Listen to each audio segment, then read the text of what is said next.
Estamos iniciando mais um Há Controvérsias. Hoje falaremos sobre a questão da depressão, a questão da doença mental, a questão do suicídio e suas relações com as questões sociais. Até que ponto suicídio, doença mental é apenas uma questão individual, é apenas uma questão de saúde, ou ela pode se relacionar e pode ser algo relacionado à questão social. Para isso, temos aqui a presença do profissional da área, do doutor, do psiquiatra, que é o Guilherme Lacombe. O professor Guilherme Lacombe, que trabalha com a questão da medicina psiquiátrica já há um bom tempo. Eu agradeço muito a sua presença, Guilherme. Obrigado, Maurício. É muito bom poder falar desses assuntos com alguém que eu sei que tem toda uma história de trabalho, não só dentro de um consultório, mas no trabalho social. Está aí o brochinho, nessa luta da questão do suicídio, uma questão importante e tão difícil nesse momento. Eu gostaria que você se apresentasse a quem está nos vendo. Bom, obrigado, Maurício. Em primeiro lugar, agradecer o seu convite. É um privilégio, é um prazer enorme estar aqui. É meu.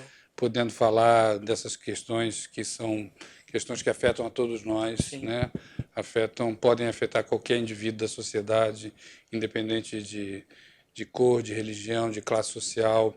É uma questão do ser humano, não é uma questão de época ou de um modismo, é uma questão que tem se mostrado uma questão cada vez mais séria e cada vez mais importante.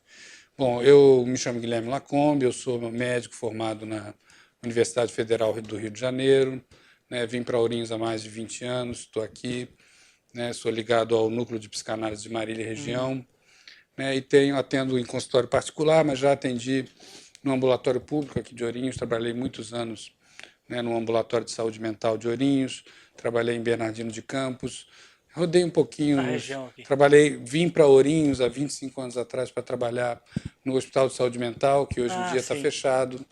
Isso talvez seja uma das coisas interessantes da gente falar. Eu gostaria, sim.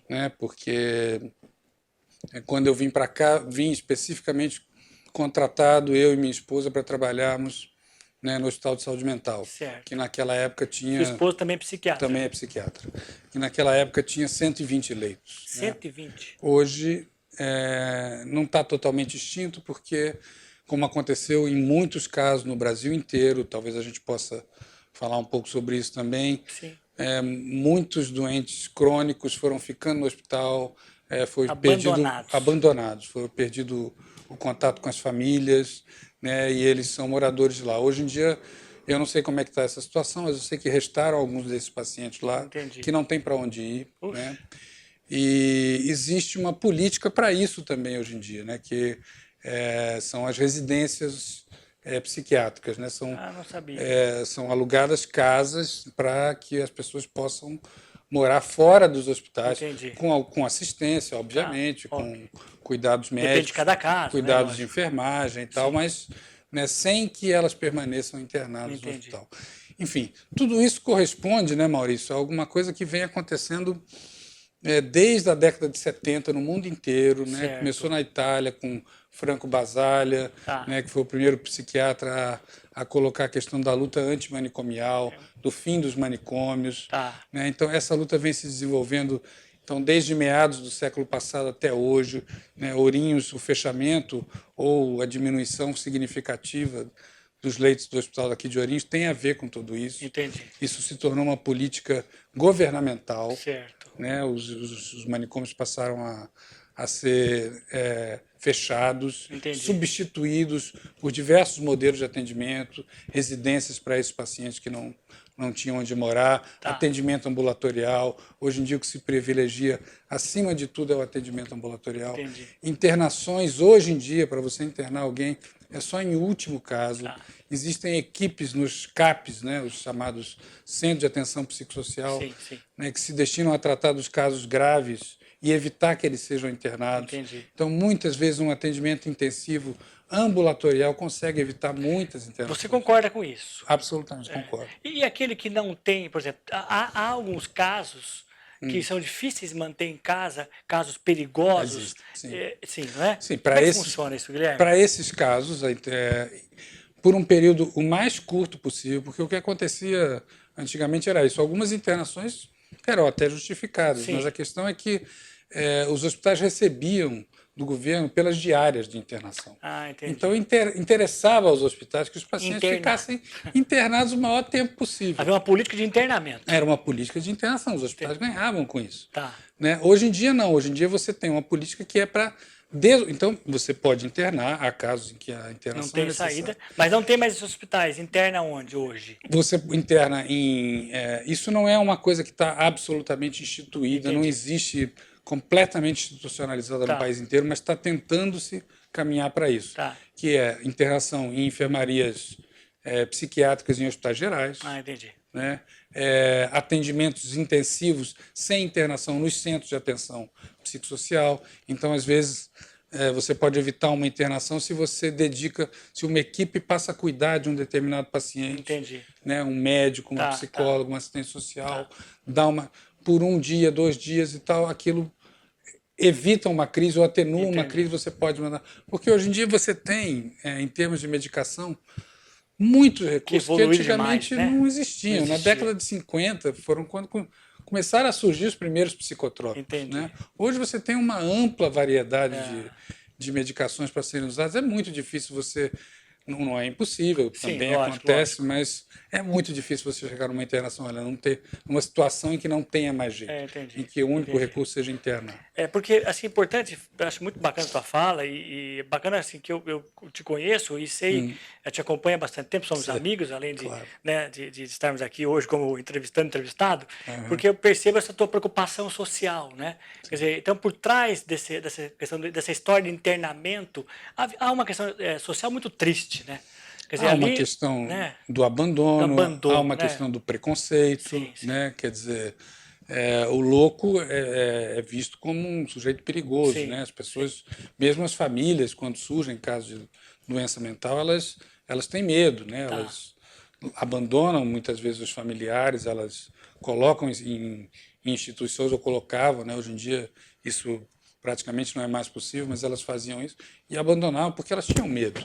Né? Esse medo não tem muita justificativa do ponto de vista clínico e científico. Né? Você não o louco perigoso, o louco assassino, né? O serial killer. Isso aí é uma exceção. É uma exceção da exceção da exceção da exceção. É isso que as pessoas às vezes confundem. Né? As pessoas acham que, nossa, tá louco, é perigoso. Na grande maioria das vezes, o louco é mais perigoso para ele mesmo do que para qualquer pessoa, né? Então, os casos de suicídio em pacientes esquizofrênicos, em pacientes com transtorno bipolar, né, são muito grandes. E aí existe um risco. Mas o risco para as pessoas, em geral, é muito E a gente fala louco, né? Como você está dizendo, louco. A vida toda... A doença mental, ela é assim... Lógico, as doenças que não são doenças mentais, você detecta, problema do coração e tal. Mas, assim, as doenças que são mentais parecem muito parecidas, né? Você vê um esquizofrênico, alguém que tem uma outra doença, patologia, e parece muito parecido. Então, chama tudo de louco, né? Mas quando a gente detecta que a pessoa tem uma doença mental, o que eu posso dizer? Olha, você tem uma doença mental. Porque parece tão radical isso, né? Assim, parece que todo mundo tem problemas. Mas quando eu chego para alguém e digo assim, você tem uma doença mental, o que seria uma doença mental, Guilherme? Olha, tem o famoso ditado, né? Que eu acho que é profundamente verdadeiro, né? De poeta, médico e louco, todo mundo tem um pouco, exatamente. Né? Então, eu não sei se, do ponto de vista leigo, né? Você, a não ser nesses casos assim muito que a gente costuma brincar, né? Nessa área da psiquiatria, assim, que tem aquele louco que o vizinho, né, o guarda da esquina, né, o atendente da padaria faz o diagnóstico. Esse cara está louco. Esse cara está louco. Hoje esse cara é louco, cuidado. Pode não saber que loucura exatamente que é, mas tem um louco que é muito fácil de diagnosticar. Agora, tem outros tipos de sofrimento que não são tão evidentes. Né? A questão do suicídio aparece cada vez mais como uma questão importante, porque justamente muitas vezes é um sofrimento que ninguém percebe, que ninguém vê, e que culmina num suicídio, numa tentativa de suicídio. Entendi.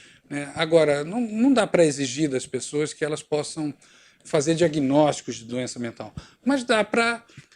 grande parte, eu acho, do que acontece hoje em termos de assistência ou de falta de assistência vem de um fenômeno que eu acho que é um fenômeno social.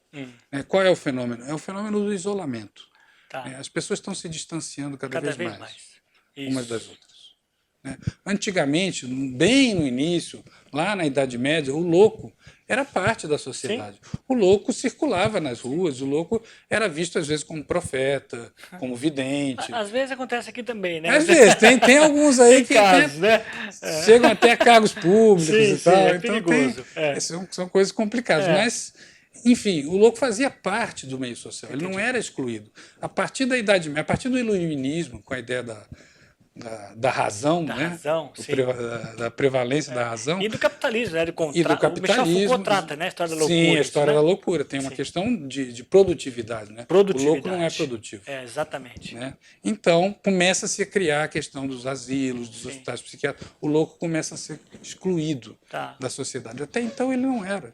Ele fazia parte. Quer dizer, é o que você fala, a partir do momento em que eu tenho uma sociedade que está surgindo capitalista, que pensa na questão de alguém que eu tenho que ser produtivo, né? Uhum. Então entra o que o Foucault, Michel Foucault vai dizer dos saberes, né? Da ciência que envolve esse dispositivo, né? Sim, porque até então o louco era do domínio da religião, era do domínio da sociologia, talvez, mas não era do domínio da medicina. E vamos falar já sobre sociologia também, okay. né? Na questão do suicídio. O papo está muito bom, o Guilherme Lacombe está aqui explicando para nós um pouquinho a questão da loucura. Já falaremos sobre suicídio, sobre depressão, daqui a pouquinho. Até já.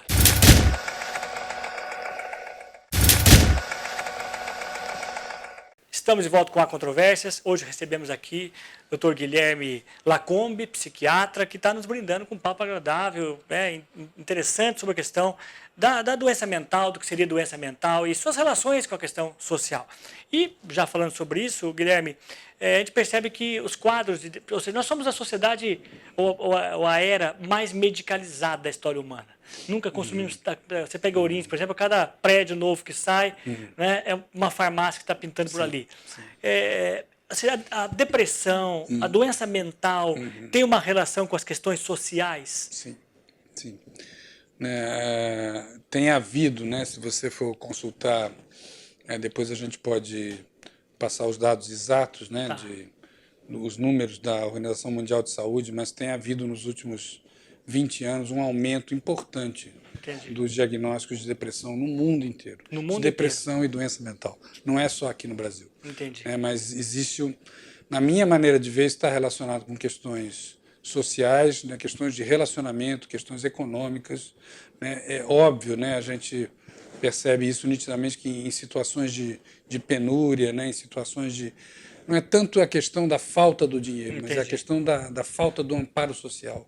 Né, da pessoa que não pode contar com ajuda, que não tem recursos... Está à deriva. Está à deriva. Né? Isso potencializa imensamente o risco de suicídio. Entendi. Né? E não só o risco de suicídio, mas o risco de adoecimento.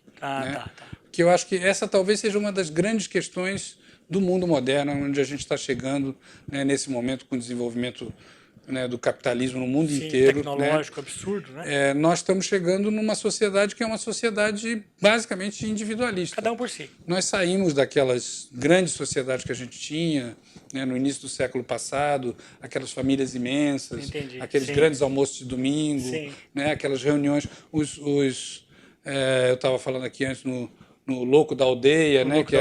O Louco da Aldeia não precisava ser internado, ninguém precisava ter medo dele, né? Era parte a sociedade recebia, acolhia aquilo. Hoje isso não existe mais, integrava. Hoje, se você vê alguém agindo diferente, se você vê alguém falando alguma coisa estranha, né, o primeiro sentimento é o medo, né? Fico com medo, nossa, aquele cara tá louco, né? Sim. Será que ele vai me matar? Será que ele vai me bater? Ele pode aprontar o que vai acontecer, né? Quando, na verdade, essa relação não se comprova, se a gente for ver estatisticamente a relação entre violência e doença mental, ela é menor do que na população em geral. Entendi. A população sadia, não psiquiátrica, é muito mais agressiva e violenta do que os pacientes psiquiátricos. Agora, ficou o estigma, ficou o preconceito, que foi grandemente incentivado por uma política de internação, né, por uma política de exclusão. Quer dizer, então, o louco como doente, a primeira providência, até porque, eu acho que eu já tinha falado isso antes, houve um grande desenvolvimento da psicofarmacologia, mas no início do século passado, até meados do século passado, havia muito poucos recursos medicamentosos para se tratar. As pessoas não sabem, mas nesses manicômios, você tinha choque. Sim, Né? eletrochoque. O que significava o eletrochoque para quem está em casa e O eletrochoque, ouviu falar sobre por isso? incrível que pareça, né, ele ainda é um tratamento Eu ouvi falar, utilizado. utilizado. Ele hoje em dia está mais humanizado. Entendi. Né? É fato que ele é efetivo para algumas situações. Tá. São indicações muito precisas e Entendi. muito estritas. Não e houve um período trágico aí da nossa psiquiatria, né, da psiquiatria manicomial, em que o eletrochoque era usado como forma de punição, né, como castigo, como... Né, era uma tortura, né? E era uma forma de tortura. Né? Hoje em dia, né, modernamente, se apregoa o uso do eletrochoque para algumas situações, depressões graves, Entendi. com risco de suicídio, pacientes psicóticos graves, muito agitados, e esse eletrochoque é aplicado em centro cirúrgico, com anestesia. Entendi. Anestesiado. Tá? Mesmo assim, é questionável, né? Não o resultado existe, ele é comprovado, ele é comprovado, ele acontece. Tá. Mas o quanto que realmente você está ajudando alguém quando você promove uma forma de tratamento que implica numa certa violência. Sim. Né? Sim. Implica numa coisa, você deita... Tudo agressivo. Bem, não, é agressivo, você... o sujeito não sente mais dor, né? Não tem mais aquela crueldade que havia antigamente, né? Mas, né, você impõe ao sujeito um tratamento que é a revelia daquilo que ele é capaz de entender, que ele é capaz de aceitar. Quando você pode ter recursos talvez mais demorados, né? Como as medicações, as psicoterapias, em que o sujeito pode participar né, da recuperação, da sua própria cura. Ele pode ser um agente. E por que o choque? O que representa o choque nisso? Não sei se dá para explicar para quem é leigo, se é possível explicar isso, mas assim, de forma simples, o que seria o choque? Por que o choque funcionaria? Então, na verdade, não se sabe exatamente qual é o mecanismo, né? Foi descoberto meio que por acaso. Né? Foram psiquiatras italianos né, que desenvolveram, né, que fizeram observações. Tudo isso começou quando se percebeu que pacientes que usavam insulina, né, que muitas vezes usavam doses excessivas de insulina, isso produzia uma hipoglicemia, eles tinham uma crise convulsiva e eles voltavam da crise convulsiva melhores do que antes da crise convulsiva. Entendi. Então passou a se pensar em que maneiras poderiam existir provocar de induzir crise convulsiva. Entendi. Tá? E o choque produz crise convulsiva. Entendi. Entendeu? Tá. Mas que alguma coisa se reorganiza. A ideia, que não é muito bem explicada, mas que, enfim, a gente vê na prática, é que o choque tem que ser várias, não basta um eletrochoque. Entendi. Né? São uma série de 6 a 12 eletrochoques né? Em uma sequência de dias. Né? E a ideia é que isso, de alguma maneira, reorganiza a estrutura cerebral e o resultado, de fato, acontece. E uma outra questão que eu acho importante para quem está em casa, que a gente ouve muito e tal, quer dizer, o uso de drogas, quem tem assim, propensão, de repente, para esquizofrenia, não sei se estou falando besteira, né? O uso de cocaína, ela pode provocar aquilo que seria só uma propensão? Não. Ela pode provocar... Se você for pensar em esquizofrenia, ela pode provocar surtos. Certo. Né? Numa pessoa que já está predisposta. Tá. Mas a droga em si, ela não provoca esquizofrenia, não provoca nenhuma doença mental. Ela pode ser um fator disparador em pessoas predispostas. Predispostas a isso. Né? Que já teriam uma grande probabilidade de desenvolver um quadro. Como a própria sociedade, às vezes. Essa competição desenfreada, essa pressão sobre o indivíduo, quer dizer, toda essa propensão, é como você disse no primeiro bloco, né? Quer dizer, todo aquele aparato de organização social, de apoio, de cooperação, que né, ao longo da história acaba sendo destruído, vem sendo destruído. Eu acho que até a questão da aposentadoria é simbolicamente um reflexo disso. Quer dizer, antes eu tinha um sistema cooperativo, eu pago, eu trabalho, né, eu sou protegido. Enquanto isso você paga para mim, e depois, na hora que eu for trabalhar, eu pago para você, você se aposenta. Essa é a ideia agora de cada um, cuida do seu dinheiro. Você sabe qual é a faixa etária que mais se suicida? Acima de 70 anos. Você vê que... Tem a ver com isso. Tem muito a ver com isso. Tem a ver com desamparo. Guilherme, infelizmente, mais um bloco se foi. Eu acho que nosso tempo vai ficar curto, talvez faremos uns 3 programas. A gente volta já com o Guilherme Lacombe falando sobre doença mental.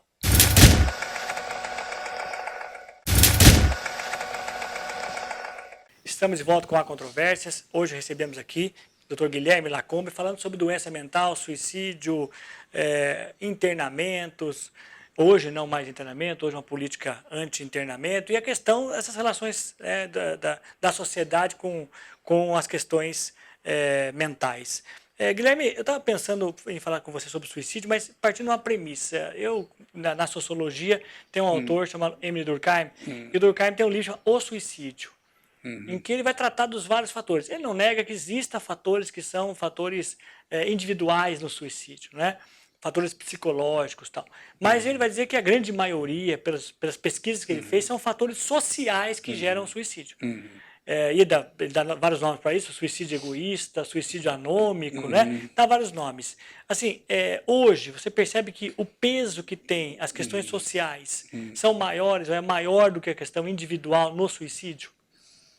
Eu não saberia dizer para você se é maior, né? Tá. Eu acho que a gente tem que considerar os dois fatores. Há fatores individuais, Certo. né? Há fatores genéticos envolvidos, né? Há fatores da história individual de cada um, Tá. né? Mas sem dúvida nenhuma, né? Uma coisa que é inescapável nos dias de hoje é o fato de que existem fatores sociais muito sérios envolvidos, né? Tá. Então você tem, né, numa situação econômica global, né, que vai piorando para a população do mundo inteiro, Sim. você tem um aumento do número de suicídios, Tá. você tem um aumento do número de casos de depressão. Entendi. Né? Por quê? Porque à medida que a situação econômica vai piorando, né, vai aumentando a sensação de desamparo. Né? Entendi. Talvez o grande protetor, né, do suicídio, da depressão, e eu talvez ousasse dizer assim, de uma certa maneira, não para todos os casos, evidentemente, Tá. mas até da doença mental, Tá. é a possibilidade da pessoa se sentir acolhida. Muito bacana isso. Né? É o acolhimento. Isso é o acolhimento. Geral, né, da sociedade, da Isso família. que a gente estava falando aqui no início, né, de que o louco antigamente não era sequer internado, Sim. o louco era o louco da aldeia, era aquele cara excêntrico, engraçado, Tá. divertido. Né? Quer dizer, ele tinha um papel, ele tinha um lugar na Entendi. sociedade. Hoje, se você faz um diagnóstico de loucura, qualquer que seja o diagnóstico, você retira. Né? Em princípio, você faria isso. Você retira o louco da sociedade. Você retira dele o lugar dele no mundo. Né? Você tira a possibilidade dele poder redescobrir onde é que ele se encaixa. Né? Até trabalhar, um preconceito, Claro, né? claro. Você tem, né, uma boa parte das terapias hoje, né, para tratamento de doença mental envolvem terapias laborativas, possibilidades de trabalho. E essas possibilidades existem. Né? Nós não estamos falando de pessoas incapazes. Sim. Né? Nós estamos falando de pessoas doentes, de pessoas frágeis. Tá. Principalmente, eu acho, Entendi. pessoas frágeis. Que se você der condições, se você puder amparar, se você der recursos, elas podem trabalhar, elas podem ter vida social, elas podem ter família, elas não precisam ficar internadas no asilo. Tá. Então, a questão do suicídio tem muito a ver com o desamparo, né? Muito a ver essa com falta de desamparo. acolhimento, né? Um desamparo que eu acho que é mundial, que é coletivo e que tem a ver com o momento atual que a gente está vivendo. Tá. Quer dizer, o momento é a sociedade como um todo que passa por um momento E o número de de suicídios no mundo tem excessivo. aumentado. Tem aumentado no suicídio no mundo. E assim, você está dizendo que existe uma faixa etária. É isso que o Durkheim dizia, que existe até picos de suicídio, né? Ondas de suicídio. Me fala uma coisa assim, outra coisa que o Durkheim dizia assim, o suicídio meio que contamina. Então, por exemplo, parece que quando começa a se divulgar um caso, aparece um outro caso, aparece. Nós percebemos aqui, né, na nossa região de Ourinhos, como que houve casos quase em sequência. Parece que agora deu uma acalmada, né? Não sei se as informações não chegam, pode ter ocorrido, mas parece que há uma contaminação. Existe isso? Da divulgação? Pode existir, mas não é o fator determinante. Né? A divulgação de casos, os casos têm que ser divulgados. Sim. Né? Justamente para que as pessoas possam ter conhecimento, justamente para que as pessoas possam reconhecer aquelas que estão em sofrimento, para poder ajudar aquelas pessoas que precisam de ajuda e não estão sendo alcançadas. Entendi. Então a divulgação não faz mal e não é um estímulo. Né? Pode haver episodicamente aqui e ali, mas já houve, né, eu não vou me lembrar o autor, eu não sei se era o Goethe ou quem que era, um romancista alemão que publicou um romance chamado Werther, o caso do jovem Werther, que era um romance que falava de um rapaz que se suicidava, e isso desencadeou uma onda de suicídios na Europa. Esse romance, né, teria desencadeado. Então, o romance desencadeou uma onda de suicídio. Agora, eu acho que isso pode ser o gatilho, não é a causa. Não é a causa. Tem algo que já está preparado. E todo sujeito, né, toda pessoa que se suicida é um doente mental? Todas. Você pode falar em outros tipos de suicídio, por exemplo, tem suicídios políticos, né? Não, sim. Tem suicídios, tem... Ficar envergonhado por algo, né? De repente, a gente teve recentemente... Getúlio Vargas, típico. né? A gente teve recentemente o caso do Cancelier, do reitor da Universidade de Santa Catarina, que estava sofrendo uma perseguição violenta. Exatamente. Né? E que se suicidou. Questão financeira, o sujeito perdeu tudo, né? Sim. Né? O que são situações que podem favorecer. Né? Mas, de algum modo, né, no caso do Cancelier, talvez não, alguns casos mais conhecidos, nem sempre é assim. Né? Mas você pensa, geralmente, quando você está diante de um caso de suicídio, ou de um risco de suicídio, que tem uma fragilidade envolvida aí. Entendi. E se você quer ajudar, você tem que tentar identificar qual é a fragilidade. Hoje, no mundo de hoje, né, esse é o recado que eu queria dizer, acho que a gente já está quase terminando aqui.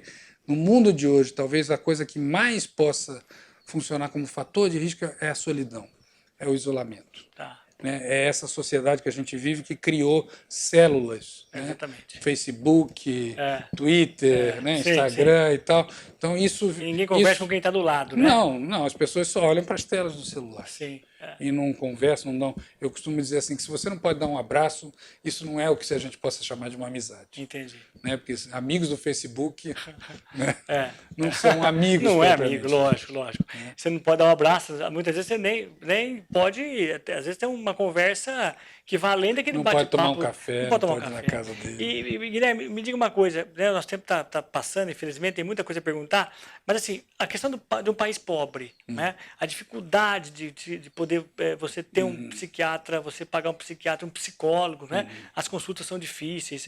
Às vezes você vai em psiquiatra e alguém fala, olha, você precisa de acompanhamento psicológico, o próprio psiquiatra indica, mas você não tem psicólogo no SUS à vontade, você não tem psicólogo, né? Isso custa dinheiro. Você deixa para a última coisa, tem que pagar a escola, tem que pagar comida, tem que pagar arroz, feijão. O psiquiatra, para ele pensar nisso, né? Isso pesa muito. Né? Países como a Europa, né? Quer dizer, continentes como a Europa, em países na Europa, eu acho que as condições são muito mais favoráveis para ter esse acompanhamento. Você tem muito mais recursos para oferecer ajuda. Né? E isso tudo vai cair na questão que eu tenho insistido aqui, que é a questão do desamparo. Né? A pessoa está sofrendo, ela precisa de ajuda e ela não encontra ajuda. No ambulatório ela leva 6 meses para marcar uma consulta. É isso aí. Né? Quando ela consegue ser atendida, a consulta dura 15, 20 minutos. Né? Ela sai de lá com uma receita e um prazo para voltar daqui a 30, 60 dias. Isso não dá conta do sofrimento. Tem que ter uma rede de sustentação que não inclua só a consulta médica psiquiátrica, que inclua todo um aparato. Ela tem que conversar com o psicólogo, tem que conversar com assistente social, né? Ela tem que ser referenciada para as associações de moradores do bairro onde ela está. Ela tem que se sentir fazendo parte. Entendi. Essa é a grande prevenção. O ser humano ele precisa fazer parte de alguma coisa, né? Está na nossa essência. Eu costumo brincar assim que a gente já nasce com a boca aberta, né? Já procurando onde é que está. Sim, tem o outro que eu não vai me lembro alimentar. Qual autor que diz que a criança, quando está mamando, ela procura o olho da mãe. E quando ela procura o olho da mãe, a mãe olha e ela dá aquele sorriso, é o reconhecimento. Ou seja, o sorriso é assim: tem alguém aqui que me reconhece, eu sou alguém pelo outro, né? Muito bom, Guilherme. Eu acho que essa é a ideia central da tua fala, fantástica, né? Você quer deixar algum recado final? Você quer? É só te agradecer. E se precisar te procurar, né? Que você está à disposição no consultório, né? Claro. Então é isso. Obrigado, Maurício. Eu agradeço muito, né, do seu tempo corrido e ter um tempo para vir aqui falar com a gente. Então, agradeço muito ao Dr. Guilherme por ter comparecido e acho que esclareceu muitas dúvidas. Bom, gente, é isso, né? Muito obrigado por acompanhar o Há Controvérsias. Na próxima semana, mais um assunto controverso. Estamos na GRP TV, também na grptv.com.br, pelo YouTube, e nos assista e acompanhe esses momentos de conhecimento, momentos de pensar diferente. Há Controvérsias toda semana. Muito obrigado.